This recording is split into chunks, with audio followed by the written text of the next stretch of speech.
مورخین کے لہجے سے پتہ چلتا ہے کہ قلعہ مرحب یعنی قلعہ نائم کے ماحول میں مسلمانوں اور یہودیوں کے درمیان شدید ترین جنگ ہوئی۔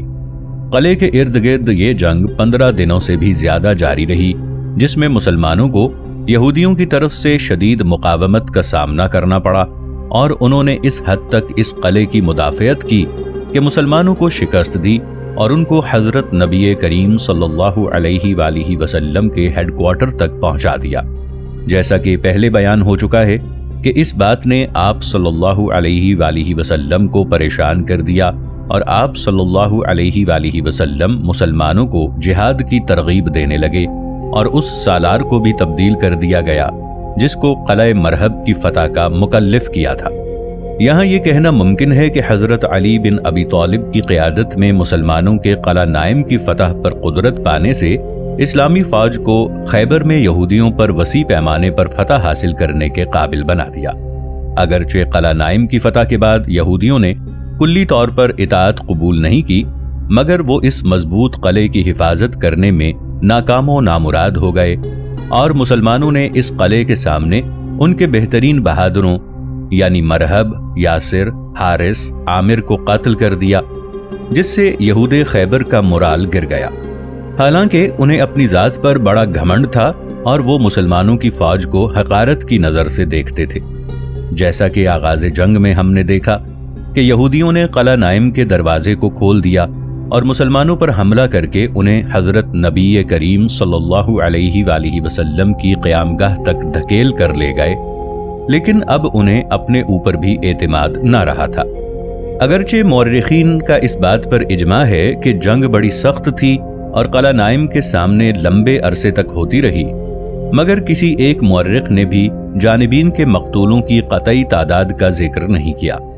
ہاں، یہود کے ان 5 سالاروں کا ذکر ضرور کیا ہے جو قلعے کے سامنے مارے گئے تھے۔ وہ سب کے سب مرحب کی قوم کے تھے، یعنی حمیری تھے۔ مرحب، یاسر، حارث، عامر، اسیر، اور 3 مسلمان شہداء کا بھی ذکر کیا ہے، محمود بن مسلمہ، عامر بن سنان بن عقو اور حبشی غلام۔ مگر اس کا مطلب یہ نہیں کہ قلعہ نائم کے معرکے میں صرف یہی آدمی مارے گئے تھے، بلکہ قرائن سے پتہ چلتا ہے کہ فریقین کے مقتولوں کی تعداد اس سے زیادہ تھی۔ اس کی دلیل یہ ہے کہ جنگ کے پہلے روز 50 مسلمان زخمی ہوئے تھے، جنہیں الرجی کے امدادی سینٹر میں منتقل کر دیا گیا تھا۔ اسی طرح جس دن مسلمان قلعہ نائم میں داخل ہوئے، یہودیوں نے قلعے کا سخت دفاع کیا، جس سے پتہ چلتا ہے کہ ان کے بہت سے آدمی زخمی ہوئے ہوں گے۔ غنائم اور اسلحہ۔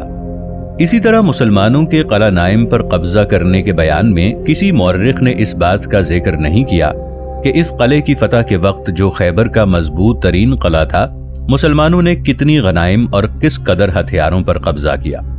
ممکن ہے مسلمانوں کو کوئی قابل ذکر چیز نہ ملی ہو، کیونکہ یہودیوں نے ہنگامی حالات کے پیش نظر، جیسا کہ عنقریب بیان ہوگا، عورتوں اور بچوں کو قلعہ النزار میں منتقل کر دیا تھا، جو خیبر کے نصف اول کے قلعوں کا آخری اور مضبوط ترین قلعہ تھا۔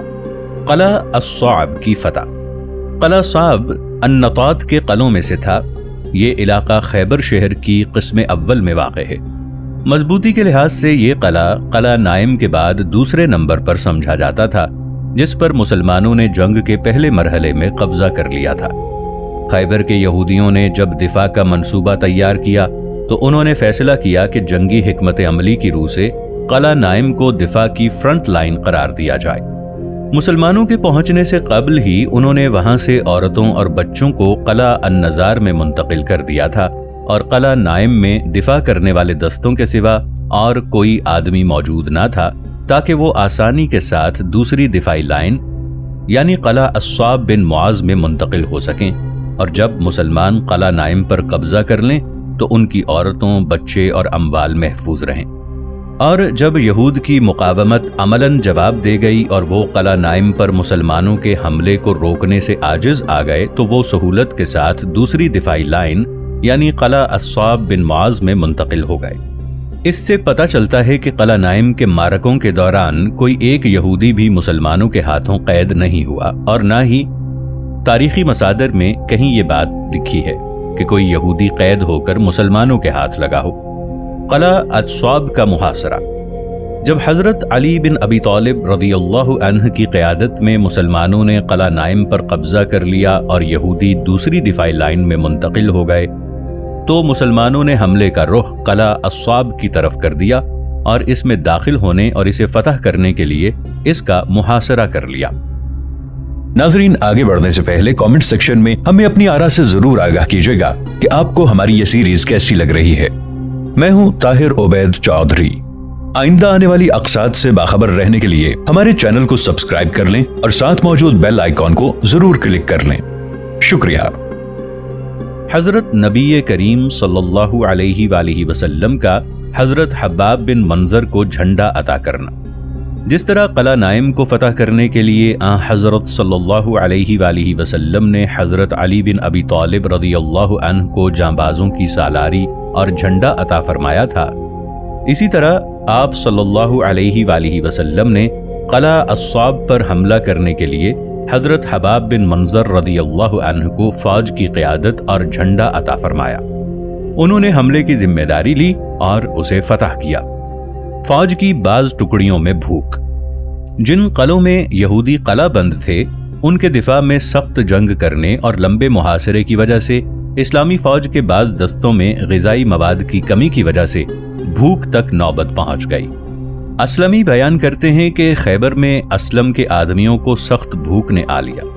ہم کئی روز تک قلعہ النطاط میں ٹھہرے رہے مگر وہاں پر کوئی کھانے کی چیز نہ تھی۔ اسلم کے آدمیوں نے اسما بن حارثہ کو حضرت نبی کریم صلی اللہ علیہ وآلہ وسلم کی خدمت میں بھیجنے کا فیصلہ کیا اور اسے کہا کہ رسول کریم صلی اللہ علیہ وآلہ وسلم سے عرض کرو کہ ہم بھوک اور کمزوری کے ہاتھوں نڈھال ہو چکے ہیں۔ اسما بن حارثہ نے جا کر رسول اللہ صلی اللہ علیہ وآلہ وسلم سے عرض کیا، یا رسول اللہ صلی اللہ علیہ وآلہ وسلم، اسلم قبیلے کے لوگ کہتے ہیں کہ ہم بھوک اور کمزوری سے نڈھال ہو چکے ہیں، اللہ تعالیٰ سے ہمارے لیے دعا فرمائیے۔ رسول کریم صلی اللہ علیہ وآلہ وسلم نے ان کے لیے دعا کی اور فرمایا، خدا کی قسم میرے ہاتھ میں کوئی چیز نہیں جس سے میں ان کی مہمان نوازی کروں۔ پھر پکار کر کہا، اے اللہ، انہیں سب سے بڑے قلعے پر فتح عطا فرما جس میں سب سے زیادہ کھانا اور گوشت ہو۔ مطاع اسلمیہ بیان کرتی ہیں، یہ خیبر میں رسول کریم صلی اللہ علیہ وآلہ وسلم کے ساتھ موجود تھی کہ میں نے اسلم قبیلے کے آدمیوں کو رسول کریم صلی اللہ علیہ وآلہ وسلم کی خدمت میں شکایت کرتے دیکھا۔ آپ صلی اللہ علیہ وآلہ وسلم نے لوگوں کو آواز دی تو وہ اٹھ کھڑے ہوئے۔ میں نے دیکھا کہ سب سے پہلے قلعہ الصاب پر اسلم قبیلے کے لوگ پہنچے۔ وہاں پر 500 جانباز موجود تھے مگر ابھی اس دن کا آفتاب غروب نہیں ہوا تھا کہ اللہ تعالیٰ نے اس پر فتح عطا فرما دی۔ وہاں پر سخت جنگ ہوئی۔ یوشا نامی یہودی مبارزت طلب کرتا ہوا میدان میں آیا تو اس کے مقابلے میں حضرت حباب بن منظر رضی اللہ عنہ نکلے۔ دونوں نے ایک دوسرے پر تلواروں سے وار کیے تو حضرت حباب بن منظر رضی اللہ عنہ نے اسے قتل کر دیا۔ پھر الدیال نامی ایک یہودی میدان میں آیا، اس کے مقابلے میں حضرت عمارہ بن عقبہ انصاری رضی اللہ عنہ نکلے اور اس کی کھوپڑی پر تلوار مارنے لگے اور ساتھ ساتھ یہ بھی کہتے جاتے، تلوار کے اس وار کو لو، میں غفاری جوان ہوں۔ لوگوں نے کہا اس کا جہاد باطل ہو گیا ہے۔ رسول کریم صلی اللہ علیہ وآلہ وسلم کو جب اطلاع پہنچی تو آپ صلی اللہ علیہ وآلہ وسلم نے فرمایا، کوئی حرج نہیں، اسے اس کا اجر ملے گا اور اس کی تعریف کی جائے گی۔ گھریلو گدھوں کے گوشت کی مناہی۔ طویل محاصرے کے نتیجے میں غذائی مواد کے ختم ہو جانے کے باعث اسلامی فوج کی بعض ٹکڑیوں کو اس حد تک بھوک نے ستایا کہ وہ کھانے کے لیے گھریلو گدھوں کے ذبح کرنے تک پہنچ گئے۔ رحم الغفار کا بیان ہے کہ ہمیں شدید بھوک نے آ لیا۔ ہم خیبر میں کچی کھجوروں کے زمانے میں گئے۔ وہ علاقہ سخت گرم اور ناسازگار تھا۔ اسی اثنا میں کہ ہم قلعہ الصاب کا محاصرہ کیے ہوئے تھے کہ 20 یا 30 گدھے باہر نکلے اور یہود انہیں اندر نہ داخل کر سکے۔ ان کا وہ قلعہ بڑا مضبوط تھا۔ مسلمانوں نے ان گدھوں کو پکڑ کر ذبح کر دیا اور آگ جلا کر ان کا گوشت دیگوں میں پکایا۔ مسلمان اس وقت بھوکے تھے۔ اسی عجلت میں ان کے پاس سے رسول کریم صلی اللہ علیہ وآلہ وسلم کا گزر ہوا۔ آپ صلی اللہ علیہ وآلہ وسلم نے دریافت فرمایا تو آپ صلی اللہ علیہ وآلہ وسلم کو بتایا گیا کہ گدھوں کا گوشت پک رہا ہے، تو آپ صلی اللہ علیہ وآلہ وسلم نے منادی کو اعلان کرنے کا حکم دیا کہ رسول کریم صلی اللہ علیہ وآلہ وسلم نے تمہیں گھریلو گدھے کھانے سے منع فرما دیا ہے۔ راوی کہتا ہے کہ دیگیں الٹا دی گئیں۔ آپ صلی اللہ علیہ وآلہ وسلم نے عورتوں کے متع اور پنجے دار اور کچلی والے جانوروں کے کھانے سے بھی منع فرمایا تھا، مگر گھوڑوں کے گوشت کے بارے میں آپ صلی اللہ علیہ وآلہ وسلم نے اجازت دی ہے۔ ابو الیسر رضی اللہ عنہ بیان کرتے ہیں کہ انہوں نے 3 دن تک قلعہ الصاب کا محاصرہ کیا۔ وہ بڑا مضبوط قلعہ تھا۔ ایک دن ایک یہودی کی بکریاں ان کے قلعے کے پیچھے چرتی ہوئی آ گئیں تو رسول کریم صلی اللہ علیہ وآلہ وسلم نے فرمایا، کون ہمیں ان بکریوں کا گوشت کھلائے گا؟ میں نے عرض کیا، یا رسول اللہ صلی اللہ علیہ وآلہ وسلم، میں کھلاؤں گا۔ میں ہرن کی طرح دوڑتا ہوا نکلا۔ جب رسول کریم صلی اللہ علیہ وآلہ وسلم نے مجھے بھاگتے ہوئے دیکھا تو فرمایا، اے اللہ، ہمیں اس سے فائدہ پہنچا۔ راوی کہتا ہے، میں بکریوں کے پاس پہنچ گیا۔ بکریوں کا اگلا حصہ قلعے میں داخل ہو چکا تھا۔ میں نے پچھلے حصے سے 2 بکریاں پکڑ لیں اور انہیں اپنے ہاتھ میں کر لیا، اور پھر یوں دوڑتا ہوا آیا گویا میرے پاس کوئی چیز ہی نہیں، یہاں تک کہ میں ان دونوں بکریوں کو رسول کریم صلی اللہ علیہ وآلہ وسلم کے پاس لے آیا۔ آپ صلی اللہ علیہ وآلہ وسلم کے حکم سے انہیں ذبح کیا گیا۔ پھر آپ صلی اللہ علیہ وآلہ وسلم نے ان کے گوشت کو تقسیم کر دیا اور قلعے کے تمام محاصرہ کرنے والوں نے اسے کھایا۔ ابو الیسر رضی اللہ عنہ سے پوچھا گیا کہ وہ کتنے آدمی تھے؟ انہوں نے جواب دیا، وہ لوگ بڑی تعداد میں تھے۔ پوچھا گیا کہ بقیہ لوگ کہاں تھے؟ کہنے لگے الرجی کے پڑاؤ میں تھے۔ اس کے بعد ابو الیسر رضی اللہ عنہ عمر رسیدہ اور بہت بوڑھے ہو گئے تھے۔ ان کے ایک لڑکے نے انہیں ناراض کر دیا تو وہ روتے تھے اور کہتے تھے، میری زندگی کی قسم، میں اپنے ساتھیوں کے بعد زندہ رہ گیا ہوں۔ انہوں نے مجھ سے فائدہ اٹھایا لیکن میں ان سے فائدہ نہیں اٹھا سکا، اس لیے کہ رسول کریم صلی اللہ علیہ وآلہ وسلم نے فرمایا تھا کہ اے اللہ، ہمیں اس سے فائدہ پہنچا۔ بس وہ زندہ رہا اور وہ آخری صحابہ رضی اللہ عنہم میں سے تھے۔ قلعہ الصاب کے مدافعین کی تعداد 500 یہودی جانباز الدیال اور یوشا کی قیادت میں قلعہ الصاب کا دفاع کر رہے تھے۔ یہ قلعہ مضبوط فصیلوں اور اونچی برجوں والا تھا اور یہودی جانبازوں سے پر تھا، جن میں انتہائی نشانہ باز تیر انداز بھی موجود تھے۔ قلعے کے سامنے مقابلہ۔ مورخین نے بیان کیا ہے کہ یہودیوں نے بڑی سختی اور شوق سے قلعہ الصاب کا دفاع کیا۔ یہ سختی اور شوق قلعہ نائم کے دفاع سے کم نہ تھا، بلکہ اس سے بہت بڑھ کر تھا، اس لیے کہ اس کے اندر بہت سامال اور بہت قسم کا جنگی ساز و سامان بھی موجود تھا۔ جب اسلامی فوجوں نے قلعہ الصاب میں یہودیوں کا محاصرہ کیا تو یہودیوں کا سالار اعظم قلعے کے سامنے اپنے گھوڑے پر عرب کے معروف طریقے کے مطابق مبارزت طلبی کرتا ہوا نکلا۔ اس یہودی سالار کا نام یوشا تھا۔ اس کے مقابلے کے لیے اسلامی فوج کے علمبردار حضرت حباب بن منظر رضی اللہ عنہ نکلے۔ تلواروں کے شدید ٹکراؤ کے بعد اسلامی فوج کے سالار نے یہودی سالار کو قتل کر دیا۔ یہودی سالار کے قتل کے بعد یہودیوں کو شدید غصہ آیا۔ اسی وقت یہودیوں کے دوسرے سالار نے باہر نکل کر اپنا نیزہ قلعے کے سامنے گاڑ دیا اور مسلمانوں سے مبارزت طلبی کی۔ اس کے مقابلے میں عمارہ بن عقبہ غفاری نکلے۔ دونوں نے اپنے اپنے گھوڑوں پر ایک دوسرے پر حملہ کیا اور ہر کوئی اپنے مد مقابل کو مارنا چاہتا تھا۔ سخت مقابلے کے بعد شاہ سوار عمارہ نے الدیال پر تلوار کا ایسا بھرپور وار کیا جس نے اس کا کام تمام کر دیا۔ قلعہ الصاب کے سامنے مسلمانوں کے ہاتھوں 2 بڑے یہودی سالار قتل ہو جانے سے قلعے کا دفاع کرنے والے یہودیوں کی بدحالی کا آغاز ہو گیا۔ تیروں کی جنگ۔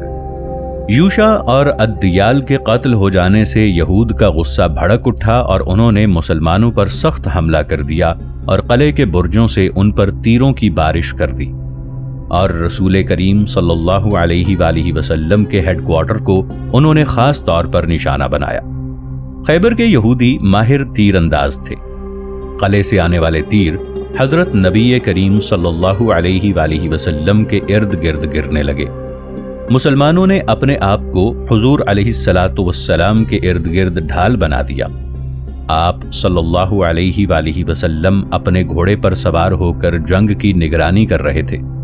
ایسا انہوں نے اس لیے کیا کہ وہ حضور علیہ الصلاۃ والسلام کو یہود کے ان تیروں سے بچا سکیں جو بارش کی طرح آ رہے تھے، اور یہودی آپ صلی اللہ علیہ وآلہ وسلم کی طرف اس امید پر تیر پھینک رہے تھے کہ وہ آپ صلی اللہ علیہ وآلہ وسلم کو شہید کر سکیں۔ مسلمان بھی یہودیوں کے جواب میں ویسی ہی تیر اندازی کر رہے تھے، لیکن جو اثر یہودیوں کے تیروں کا مسلمانوں پر پڑ رہا تھا ویسا اثر مسلمانوں کے تیروں کا یہودیوں پر نہیں ہو رہا تھا، کیونکہ یہودی اپنے قلعے کی فصیلوں اور دیواروں کی اوٹ میں تھے اور مسلمان قلعے کے آگے یہود کے بالکل سامنے تھے۔ کسی مورخ نے یہ ذکر نہیں کیا کہ یہودیوں کے تیروں سے کوئی مسلمان حملہ آور زخمی ہوا، لیکن اس بات کا بہت احتمال ہے کہ قلعے سے تیر اندازی کے باعث مسلمانوں کو زخم پہنچے ہوں۔ بعض مورخین نے بیان کیا ہے کہ قلعے کے فتح ہو جانے سے قبل کئی مسلمان قتل ہو کر گرے تھے، مگر انہوں نے یہ بیان نہیں کیا کہ وہ یہودیوں کے تیروں سے قتل ہوئے تھے یا کسی اور طریقے سے۔ یہود کا مخالفانہ حملہ۔ تیروں کی جنگ اور قلعہ الصواب کے سامنے مبارزت کی کارروائیوں میں مسلمانوں کی فتح کے بعد مسلمانوں نے قلعے کے ارد گرد اپنا محاصرہ سخت کر دیا اور ایک عام حملہ کر کے اس کے اندر داخل ہونے کی کوشش کی، مگر یہودی مدافعین کی سخت مقاومت کی وجہ سے وہ قلعے میں داخل نہ ہو سکے، بلکہ قلعہ الصواب کے دفاع میں یہود کی سختی اور بہادری یہاں تک پہنچی ہوئی تھی کہ انہوں نے قلعے کے دروازے کھول کر ایسا سخت مخالفانہ حملہ کیا کہ مسلمان تتر بتر ہو گئے اور وہ انہیں بھگاتے ہوئے حضرت نبی کریم صلی اللہ علیہ وآلہ وسلم کے ہیڈ کوارٹر تک لے گئے۔ قریب تھا کہ وہ حضرت نبی کریم صلی اللہ علیہ وآلہ وسلم تک پہنچ جاتے، مگر آپ صلی اللہ علیہ وآلہ وسلم اپنی جگہ پر حسب عادت ثابت قدم رہے اور یہودیوں کے تباہ کن حملے کے سامنے مسلمانوں کو بھی ثابت قدم رکھنے اور انہیں جہاد پر آمادہ کرنے لگے، یہاں تک کہ جب مسلمان حباب بن منظر رضی اللہ عنہ کے سوا یہود کے سخت حملے کے سامنے شکست کھا گئے تو آپ صلی اللہ علیہ وآلہ وسلم اپنے گھوڑے سے اتر کر مسلمانوں کو ثابت قدمی اختیار کرنے پر آمادہ کرنے لگے۔ آپ صلی اللہ علیہ وآلہ وسلم نے اپنے اصحاب کو پکار کر فرمایا کہ یہودی حملہ آوروں کے مقابلے میں صابر مجاہدوں کی طرح ڈٹ جاؤ۔ اس آواز کے سنتے ہی آپ صلی اللہ علیہ وآلہ وسلم کے اصحاب نے واپس آ کر اپنے اس عظیم نبی صلی اللہ علیہ وآلہ وسلم کے ارد گرد حلقہ بنا لیا جو سختی کی گھڑیوں میں عملی طور پر ثابت قدمی کا درس دے رہے تھے۔ اس طرح مسلمانوں نے یہودیوں کے تباہ کن حملے کو روک دیا اور وہ مجبور ہو کر اپنے قلعے میں واپس چلے گئے اور میدان میں اپنے کئی آدمی قتل کروانے کے بعد انہوں نے قلعے کے دروازے بند کر دیے۔ واقدی لکھتا ہے کہ وہ پتھر مارنے لگے اور ایک جگہ پر حضرت ام عمارہ حضرت سعد بن عبادہ کے ساتھیوں کے شکست کھانے کا ذکر کرتے ہیں۔ جب یہودیوں کے مخالفانہ حملے سے مسلمان تتر بتر ہو گئے تو مسلمانوں کے سالار حضرت حباب بن منظر اپنی جگہ پر ثابت قدم رہ کر یہودیوں کے ساتھ بڑی سختی کے ساتھ لڑتے رہے۔ جب شکست خوردہ مسلمانوں کو اپنی جگہ پر ثابت قدم رہ کر رسول کریم صلی اللہ علیہ وآلہ وسلم نے آواز دی اور ان کے مورال کو بلند کر دیا اور ان کو جہاد کی ترغیب دی تو انہوں نے صف بندی کر لی اور نئے سرے سے اپنے سالار کے پیچھے جمع ہو گئے، جس نے اسی وقت ان کو منظم کر کے قلعہ الصواب پر اس میں داخل ہونے کے ارادے سے سخت حملہ کیا اور یہود کو بھگا کر انہیں ان کے قلعوں میں داخل کر دیا، اور انہوں نے اس کا دروازہ بند کر لیا، لیکن اسے سخت یہودی مقاومت کا سامنا کرنا پڑا جس کی وجہ سے وہ قلعے میں داخل نہ ہو سکا۔ حملے کے وقت مسلمان قلعے کی فصیلوں کے قریب پہنچ گئے، لیکن یہودیوں نے ان پر تیروں کی بوچھاڑ کر دی، نیز قلعے کی فصیلوں سے ان پر پتھر پھینکے جنہیں انہوں نے اسی موقع کے لیے تیار کیا ہوا تھا۔ پس مسلمان تیروں اور پتھروں کی بارش میں واپس آ گئے۔ دوسری بار یہودیوں کا مخالفانہ حملہ۔ قلعے کی فصیلوں سے مسلمان حملہ آوروں کو دور ہو جانے کو یہودیوں نے غنیمت جانا اور اسی وقت ان پر دوسرا مخالفانہ حملہ کر دیا جو پہلے حملے سے بھی سخت تھا۔ انہوں نے قلعے کے دروازے کھول دیے اور مسلمانوں پر سخت حملہ کیا، لیکن اس مرتبہ مسلمان اپنے سالار حباب بن منظر رضی اللہ عنہ کے ساتھ ثابت قدم رہے اور یہودیوں پر ایک اور مخالفانہ حملہ کر کے ان کا مقابلہ کیا۔